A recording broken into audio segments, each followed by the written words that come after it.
Hello and welcome to another episode of the 42 Courses podcast. I am absolutely delighted to have Matt on the show with us today. I have known Matt for 8 years, I think.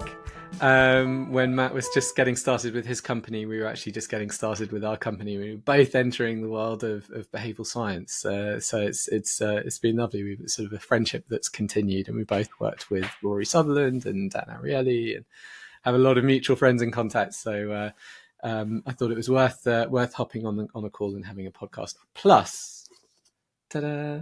Matt has just launched a brilliant book called The Hidden Yes, just in time for Christmas. Bravo. And actually, if you stay tuned till the end of the show, there is a special offer and a special sort of prize, I guess, to give back from Matt and his team as well. So stay tuned to the end. But anyway, Matt, welcome. Thank you so much for being on the show. Really appreciate it. Chris, so lovely to be here. Thanks a lot for having me. So, Matt, I mean, your background is really interesting. You started off being very not like a real numbers guy. You were an actuary, right? And then suddenly you went from the sort of pure economic side of things into the behavioral science or behavioral economics side of things. How did you make the leap? Was it very seamless? Did you wake up one morning and you go, this is why the things I don't work on paper don't make sense in the real world? Or what happened? Oh man, it's a story of me falling in love. Nice. And it's me a story of falling in love with behavioral economics. And you're right. I mean, I started as a numbers guy. I was on the track to become an actuary, doing my master's in Denmark, actually. But I had always been interested in business, in sales, in entrepreneurship, and I kept reading a lot of books. And one day I came across the all famous Predictably Irrational by Dan Ariely. And I read the book and I was hooked. I was in love with consumer psychology, with behavioral economics. And that book changed my life. I didn't spend all my free time reading and learning all I could about the topic. I finished my uni. I got a job as actuary. But then 3 years in the job, I caught myself staring at the screen with all the huge Excel sheets and numbers. And I was dreaming and thinking about how I could potentially help companies and advise them on leveraging the insights from consumer psychology to communicate, to sell, to market more effectively. So I stood up, I went to my boss and I quit. And that happened exactly 10 years ago in September 2015. And I founded Mindworx with the idea that we would become a consultancy helping others leverage these amazing insights. And then came training, and then came our methodologies and frameworks. Then we started licensing it to third parties. And we were super, super fortunate to have worked with some of the biggest insurance companies, banks, telcos across Europe, doing exactly what I was dreaming about those 10 years ago, helping them leverage the insights of consumer psychology. Yeah, it seems you managed to at least keep with your niche. So many of the examples in the book are actually, what's lovely is that, yes, in the book that you do cover some of the classic examples that some people may have heard little about before, but there's so many new case studies in here, and particularly from financial institutions, insurance companies and banks and things like that. So I like that it's interesting that given your background, that a lot of your clients do seem to be these kind of quite traditional finance companies. I mean, they must take a lot from it as well. Some of the stories are brilliant in here, so congrats. It was more of a coincidence that we ended up working mainly for finance and insurance. It wasn't an intention. We just saw that there was a lot of demand. We saw that we were getting really good at it. We were getting comfortable in those fields. And as you're saying, I mean, my goal with the book was to create an extremely practical guide. Because I had read dozens of books on behavioral science, but they were super theoretical, repeating the same examples, the same piece of research. But I saw that we actually had a treasury of knowledge and case studies from our consulting work. And I thought, well, we have to put it in that book to create something different, something super, super practical. One of my favorite takeaways from the book, we were chatting about this very briefly just before we started the podcast, as I was saying, one of my favorite takeaways was that customers often don't need more reasons to say yes. They need fewer reasons to say no. Can you tell us a story about that? I think in the book was it a travel insurance thing or something like that you give as an example? But it's such a small, simple thing, but so powerful. We often get stuck in like, oh, we must give them more reasons to buy, but actually it's like, how can we identify the reasons why they say no and just give them less reasons to say no? Yeah, well, I'm not surprised that this is the idea that stuck the most, because in our training, this is the biggest aha moment for people sitting in our training. When they realize that they have been thinking of communication, marketing, selling all wrong. Because it's very natural, when you want to persuade someone, you want to convince your customers to click, to buy, to sign up. The natural thought is, how can I make the offer more attractive? But the truth is, as you said, people don't need, more often than not, people don't need more reasons to say yes. They need few reasons to say no. And it's all about a lot of marketing effectiveness, sales effectiveness is hidden in uncovering those psychological barriers holding people back. And the case study with travel insurance you mentioned is one of my favorites, because it's just so simple, and it just so brilliantly shows the power of psychological barriers in this specific case of uncertainty. In the book, I talk about 4 key psychological barriers and this uncertainty. So just very briefly, what was this about? So we were approached by an insurance company, and they were running a campaign where they were giving travel insurance for free to their customers for 1 year. The logic behind it was, the more products you have with us, the less likely you are to leave. And of course, after that free year ended, they would start to charge automatically. So they sent out this email campaign, and the results were dismal. People just were not buying, they were not clicking. So they came to us and asked us for help. And it wasn't me working on the case, were my 2 colleagues, Mike and Roman. And the first thought they had was, well, this is obviously not a problem of motivation. Yeah. How can you motivate people if you're giving them something for free and it's a good product? It really was a standard fair travel insurance. So we started uncovering what are the hidden barriers. We started talking with customers, and they uncovered 2 key things that were killing conversions, 2 uncertainties. The first one was, well, it sounds too good to be true. Why are they giving me something for free? And is it good quality? Can I actually rely on that travel insurance if it's for free? The first one. And the second one, unsurprisingly, well, I'm afraid I'll forget to cancel after the free year ends, and I'll be charged for years to come, and without me even being aware of it. We have all been burned like that. Yeah. And so the path forward was clear. I mean, we have to tackle those uncertainties. Otherwise, there is no way we can increase conversions. So what they did was they just changed a few words in the email. To tackle the first uncertainty, they said, well, this travel insurance covers all the most frequently purchased coverages, using social proof. The funny thing about social proof is that it's in many cases, in many instances, doesn't work. It actually backfires. But the one instance when you should show what others are doing are situations of uncertainty. And this was exactly a situation of uncertainty. And then they added the coverage amounts because they were missing. So this is how they addressed the first uncertainty. And to address the second one, they just added a sentence at the end, which read something like, don't worry, you won't forget about your free trial ending because we'll remind you well in advance.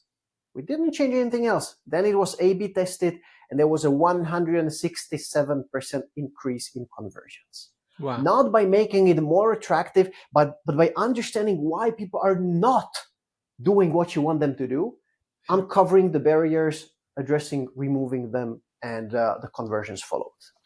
Yeah, those auto renew things are always a tricky one to deal with. I think one of the biggest learnings we learned when we were doing our subscription stuff was just being very clear, like when you unsubscribe, also telling them exactly the date that they have access to. And then even though they've unsubscribed, people still want to know a nudge of when their access ends. And so originally, if someone had turned off their subscription, we'd tell them when it ends, but we wouldn't send them an email reminding them when it ends. But what we found is that when we did start sending them an email saying, hey, just a heads up, your subscription's due to expire here, you don't need to do anything, it's going to expire, blah, blah, blah. People would then go, oh, actually, I want to still keep it. So then they come on and actually renew it. It's really interesting looking at those things. It's these small things that just all seem to add up a lot. And yeah, the free stuff as well is fascinating. There's so much crazy psychology around that. One of the other things which I wonder whether it's a little bit related to that you talk about as well in the book, and maybe I had heard it. I don't know. I couldn't remember of hearing it before. I'd sort of, maybe it's one of those things where you instinctively maybe think you know it, but you hadn't heard it explained so clearly. Was you talked about psychological reactance. And it's that kind of idea that pushing an agenda or pushing something too much often creates pushback from the other side. You gave a lovely example of, was it one of your old bosses who was trying to get you to buy a product from them or something, and it sort of exactly. I mean, it was actually my very first client who approached me years later. He was a financial advisor, and I'll never forget it, because he started explaining how their service, because he had switched companies, and how their services were much better than the previous company. And I was really getting interested because it sounded really good. And then he asked me, and by the way, are you still with your old financial advisor? I was like, yeah, I'm still with him, and I'm quite satisfied. And then he said this one sentence: by the end of this meeting, you won't be his client anymore. And what is created inside of me was this kind of resistance. What did you just say? There is no way I ever become your client. And this is a beautiful example of what you just said, psychological reactance. And this is a super important topic in marketing and sales, because implicitly, what is our role as salespeople and marketers? It's to persuade others to do business with us.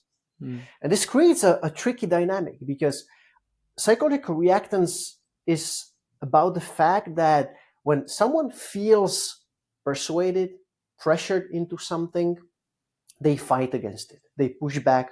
They want to leave the interaction. They want to postpone it. And that's the end of a successful sale. If someone leaves and tries to poke holes into what you're saying.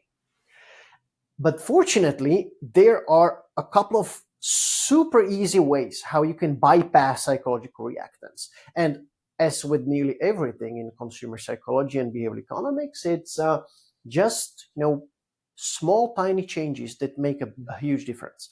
Let me give you one example. I mean, there are several methods I describe in the book, but one of them is that instead of just talking about that one solution that you want to persuade people about, you give them two options. And we have this licensed trainer, Richard, and he had a group of salespeople in his training, and he exactly talked about psychological reactance and all these barriers. And there was one guy, and he really liked the concept of psychological reactance and fighting it or bypassing it with this alternative of choice. What he used to do for years was he was in sales, and he was selling water heaters to house owners. And he would always kind of analyze your situation and suggest the best possible solution for you, so that you don't overpay, so that you get a good enough device, but not too good, so that it's just the right price and the right value for you. and he would send you the offer. And his average conversion rate, success rate was 16%. Was it 18%? I don't know. I think it was 16%. Yeah, it was quite low. And then after he learned about the alternative of choice, he started sending 2 offers. So this ideal offer for you, and then one other offer that was more expensive with a better quality device. And he saw a sharp increase in conversions, and it stabilized at 28%. Wow. And the funny thing was that many people chose the more expensive option. What happened from the psychological point of view? People suddenly were not deciding between, yes, I want to buy this one thing he's suggesting, or no, I don't want to buy it, or I need to do a little bit more research. It suddenly subconsciously switched to, well, what the option A or option B be the best option for me? And this subtle shift caused this nearly double kind of 100% increase in conversions. Just so powerful, all rooted in psychology. If you just understand what's happening in your customer's mind, you can design simple solutions to remove the barriers and let people move on. Do you think that's... I mean, I think I might be wrong here, but I was going to say, do you think that might be related to that sort of idea of the Goldilocks effect? Because essentially you're then creating 3 options. Instead of the option being, yes, I'm having it, or no, I'm having nothing. It's, no, I'm having nothing. Yes, I'm having the standard system, or yes, I'm having the really expensive premium system, as though you've given them 3 options. But no, I think it's something a little bit different. Yeah, because you're not. They wouldn't see that on a screen, right? They would only ever see the 2 options. It's like, do you want the premium or the standard, or is it more about giving them that you feel like you have more information and the ability to make a decision yourself? You're not being pushed to make one decision. I think it's all about that, exactly. So because you have, when you're just given one option, right. You want to have alternatives. You want to have your freedom to choose, and the trust is what we're striving for in marketing and sales. We want people to trust us. And the funny thing that most people don't realize is that autonomy builds trust better than authority. Right. And we're trying to be perceived as the authorities that can give you the best advice. But people want to have their freedom to choose. They want to maintain their autonomy. And if you can design a sales process, and it doesn't matter if it's online or in person or over the phone, then they start to trust you because you become a guide and they are actually calling the shots. They are making the decisions. And that's all what psychological reactance is about. Do you use any of... Feel free to ignore this question as well if you don't want to share it, but do you use any of those things, do you think, if you think about how you market your own services at Mindworx? So I mean, Mindworx is an incredible consultancy. As you say, you work with some of the best companies around the world. You must have learned a lot in the sales process for that as well. It's always tough when you get started. And I know with you also do a course and there's a book, and even with this book, I think there are so many really lovely behavioral things that you do to make the barrier to purchase almost disappear. It's like you offer sort of this free little email chain where you can get kind of tips on a daily basis. There's all these lovely little behavioral things that you use. Is there anything that you've learned building Mindworx that's kind of stood out to you and was like a big kind of, like, yes, this is working brilliantly? We are really trying to live what we preach. And I'd say that there are 3 main things that I think are making a huge difference for us. Yeah. The first one is what we started by talking about, and that's uncertainty. So we really try to understand what might be some uncertainties that are holding people back. And I'll give you one example. So for instance, in our licensing program, as I was, we got a first batch of licenses on board some 2 years ago, independent trainers from different countries. And then I wanted to understand what was their decision-making process about, how it looked like, what made them doubt or hesitate whether to go for the program or not. And I discovered an uncertainty I would have never thought about. And I heard it from 2 licenses out of 6 in the first batch. And that was, I was wondering if the people signing up for the program would really be high quality people, because I couldn't see in your materials whether we would, as potential licensees, have to go through a selection process or it was open for everybody. And I was like, wow, I never thought of this. That actually not telling people that we will be selecting you, which we of course are, because we only want to work with great people. So now we're making it a centerpiece of the brochure, that we are selecting people, because it was an uncertainty that was so easy to address and remove. So, when you try to, or when you start investigating what is holding your customers back, you will uncover things you would otherwise never think about.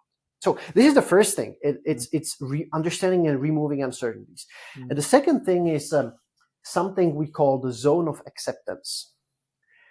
And the zone of acceptance, I think it's a game changer once you understand what this concept is about. The zone of acceptance encompasses all the decisions that you are ready to make right now. Let me give you an example. So imagine it's early morning and you're rushing to a client meeting. You're running late, and then I approach you on the street. Randomly, I walk to you and I start waving $100 bill at you. And I'm like, Chris, here's $100 for free for you. Just take it. What would you do? You probably wouldn't take it. You're a nutter. You would run away from me. And it's not because you're not interested in $100. Yeah. It's not because you're, I stink or anything like that. Yeah. Normally the product is a great fit for you. Just the situation in which it all happened created that, accepting that $100 bill was not within your zone of acceptance. Now, the funny thing about the zone of acceptance is that you can expand it. And if a client you're meeting, they might not be ready to start doing business with you, but it doesn't mean that they won't become your client. You just need to take them on a journey along which you will gradually expand their zone of acceptance. How do you expand the zone of acceptance? Well, every decision the person takes, your customer, your client takes, slowly expands their zone of acceptance until they're ready to move forward. And I'll give you an example of how we approach our own sales. And I'll give you a very specific example. Some time ago, I met with this head of digital sales at the bank. I was introduced by another head of digital sales at another bank.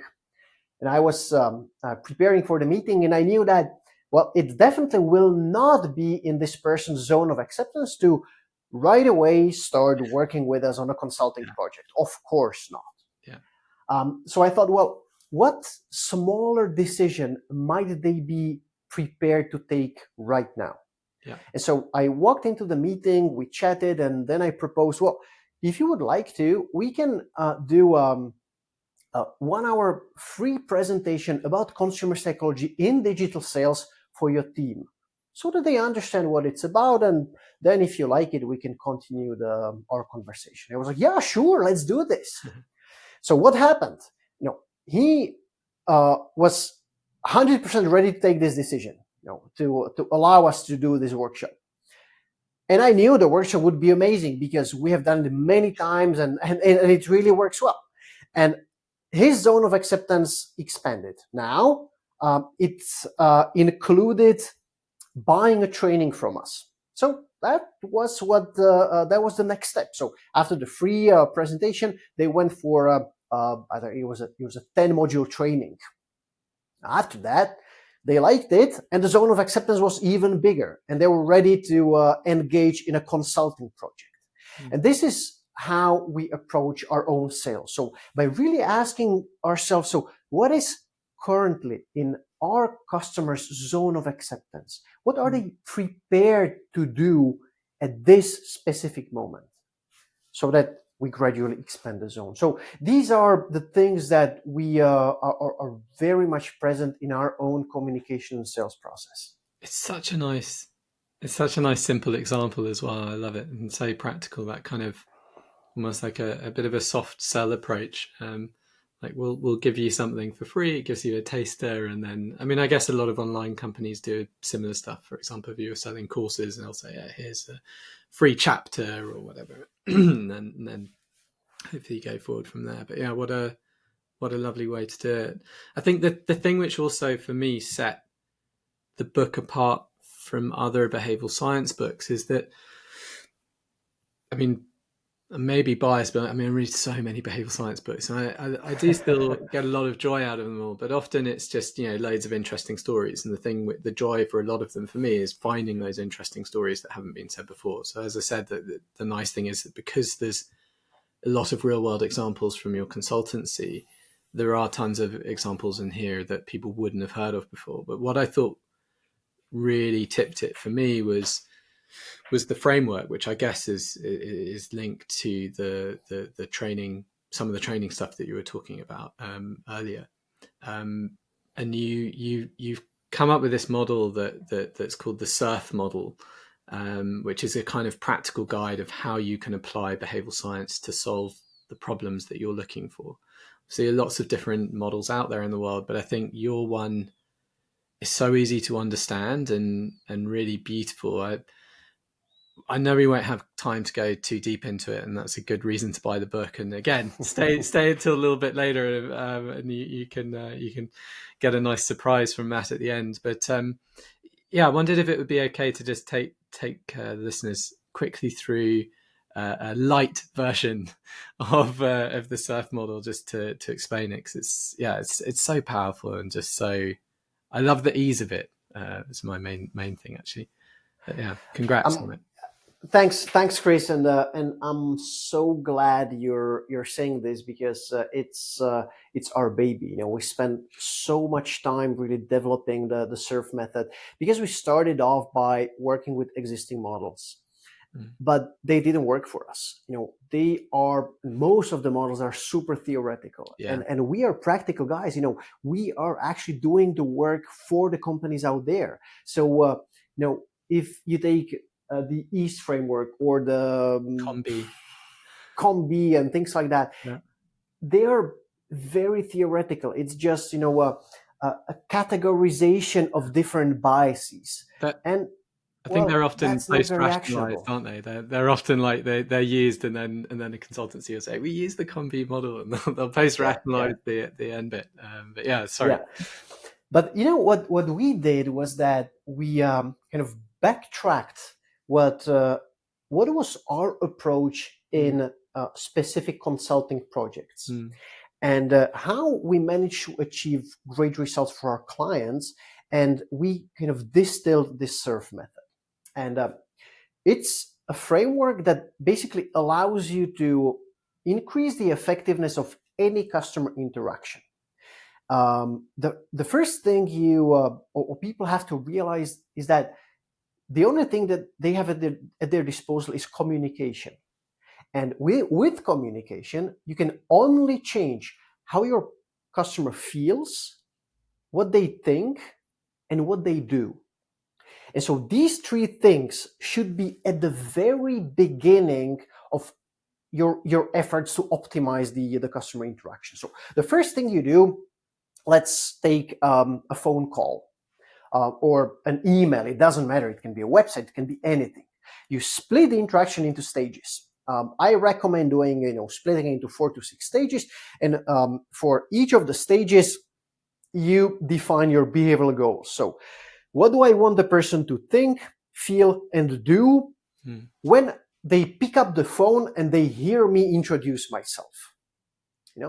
And it sounds super simple, but suddenly, and I have just seen so many times, once people start, marketers, salespeople start thinking, well, how do I want Chris to feel when he hears my introduction?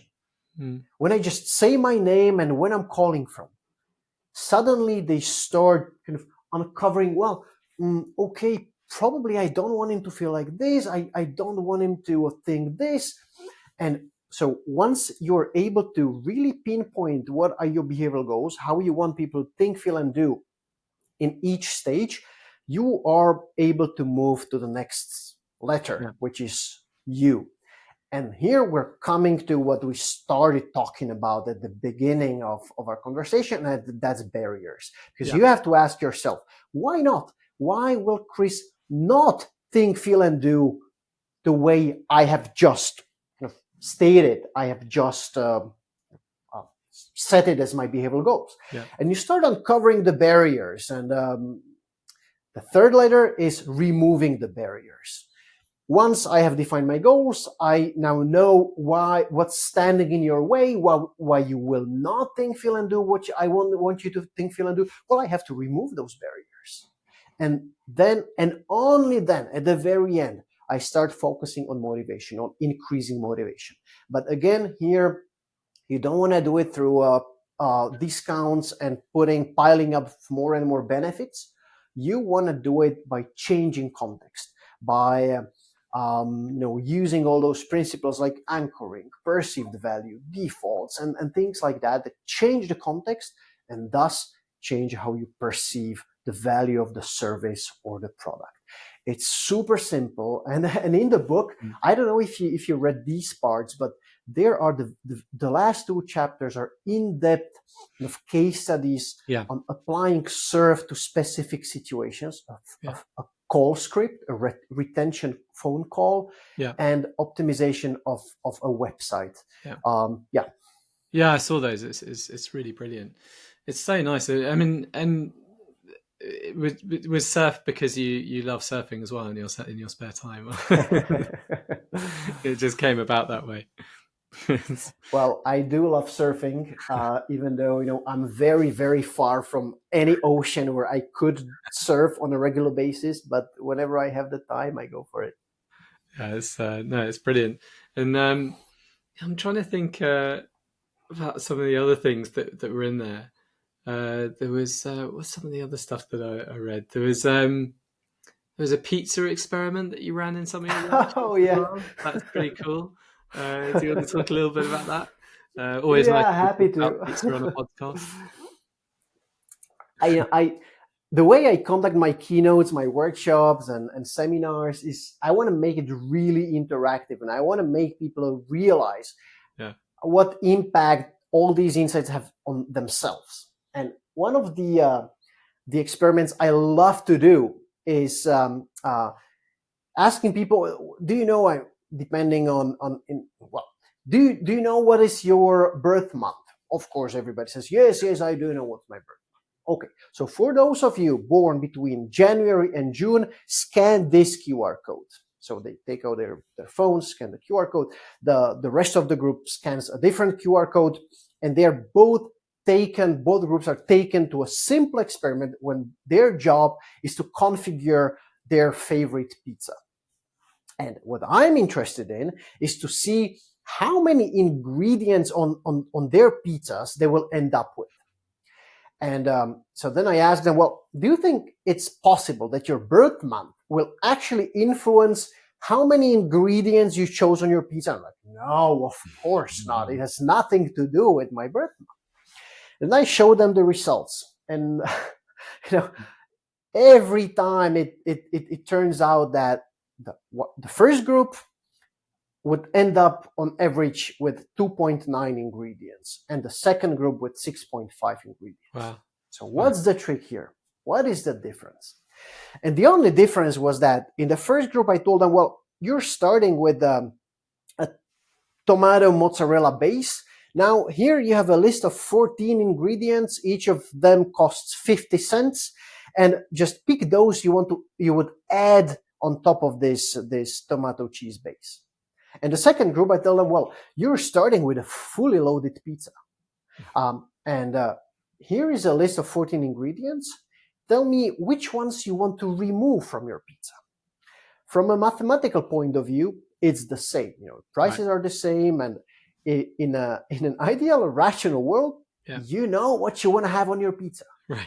But and this is the power of shaping context. Just by switching the question I asked them a little bit, one group would end up with twice as many ingredients on their pizza.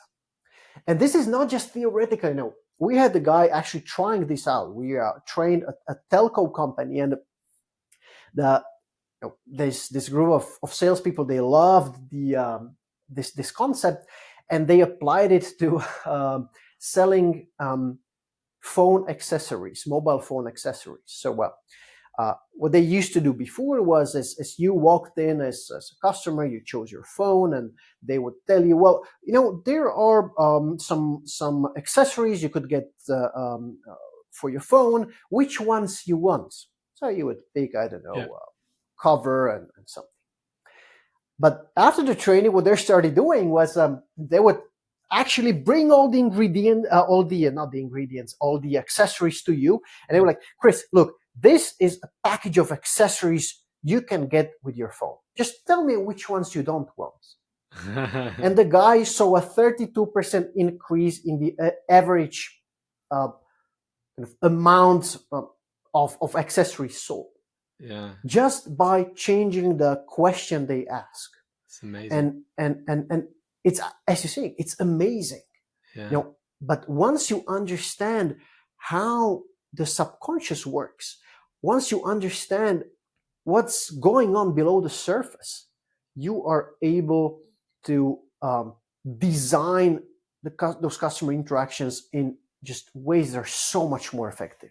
I wonder if that would work in on airline websites. Like I often think of sort of these kind of websites which are often over engineered, like the sort of Ryanair or EasyJet type websites where you're paying for multiple different things for your flight. I wonder if, because normally with those ones you go on and you buy your basic ticket for some incredibly low price, and then you add, do you want insurance? Do you want a seat with extra leg room? Do you want to book the seat in advance? Do you want to, priority boarding, bags, all that kind of stuff? They always do that as a sort of stage by step one. I wonder if they've done the experiment where they actually, go, here's a bundle and here's all the things that we think would be helpful for your trip, and then instead of adding them, you actually have to deselect them, if that makes sense. Like, so it's I think it would definitely work, but I think you can do it. I think by legislation forbids to do it in this manner. But I wonder whether you're not adding it necessarily to their cart by default. You're just giving it, like you said with the phone option, you're giving it as a sort of optional extra. So I don't know. Like, I wonder if there's something in there. Like, if they skip, then like nothing happens. So maybe there's some, I don't know, there must be a clever way to do that on an online website as well. And I'm pretty sure we actually applied this on there is a kind of a small case study in the book also about online, because you cannot by default select choices for your customer. It's against the law. But what you can do, because this is the principle of defaults. Usually the way you learn about defaults is through this infamous organ donation research piece of paper or case study or whatever. But it doesn't really tell you how to use it in practice. Yeah. So one way to use it is like with these phone accessories, and how we did it online was that there was a newspaper, and they had some additional services that you could purchase together with the newspaper subscription. And the way they had set up their website before was that the default was that you wouldn't get any additional services, because you could simply skip it. If you wanted something, you had to tick the box. So we were thinking, well, we cannot tick the box by default, but what we can do is to make the step of choosing the additional services mandatory. So you would choose your type of subscription, and then if you just went to the checkout button, it would tell you, well, you skipped one step. And in the second step, you had to choose, well, I want, I don't know, option A, option B, option C, or I don't want any additional service. But you had to make a choice. Right. And only after you made a choice, you could go to checkout. And when they tested it, they saw a 50% increase in sales of these additional services. Wow. Just by making this one step mandatory. Because before, the default was, I just fly through it and I don't even read it. Now the default was that I have to do something. It was a forced choice, basically. Yeah, that's really powerful. I mean, I know we're kind of getting towards the end, but what do you have as a funding? Do you have like a favorite bias or behavioral science principle? Look, I'm the closest to my heart is this concept of removing barriers first. I think it's just so powerful, and I like all the 4 barriers I describe in the book, but probably uncertainty and the zone of acceptance are those that I think are just super important. Yeah, so it's lovely as well, because it's that perfect example of actually just reframing the question slightly. It's brilliant. You explained it so well in the book as well. But anyway, yes, sorry. At the beginning we said that we were teasing a special surprise for listeners. So congratulations on listening, and take it away, Sir Matt. Yeah. So we've prepared a special gift for the listeners of the show, and that's signed copies of The Hidden Yes. So if you guys are intrigued by the power of consumer psychology, if you want to learn more, then head to thehiddenyes.com/42. That's 42. And there is also a very nice bonus waiting for you there. So I won't say what it is, but it's really nice. So feel free to go to thehiddenyes.com/42, and you can get your signed copy of my book. We'll ship it to you, and you can dig deeper into consumer psychology. Highly recommend. I'll share the link as well in the description if anyone's listening to here. But so thehiddenyes.com/42. Is that right? That's correct. Brilliant. Matt, you're a gentleman and a scholar. Thank you so much, and I love your work at Mindworx. I often look over at what you're doing with awe. So it's really such an honor to have you on the show, and thank you for helping so many people. I mean, if you look up Matt's work, you'll see there's so many amazing resources that you very kindly offer, often for nothing. They're just accessible. So definitely go to the Mindworx website as well and have a look around there. But thank you so much again, and can't wait to see you again, hopefully in real life sometime soon as well. It'd be lovely. It would definitely. Chris, thank you so much for having me. It was so much fun, and really hope to speak to you soon and see you soon in real life. So Christmas book recommendation. Get it now. The Hidden Yes, available also at all good bookshops and bad bookshops too. Enjoy, and thanks so much again. We hope you enjoyed listening to this 42 Courses podcast.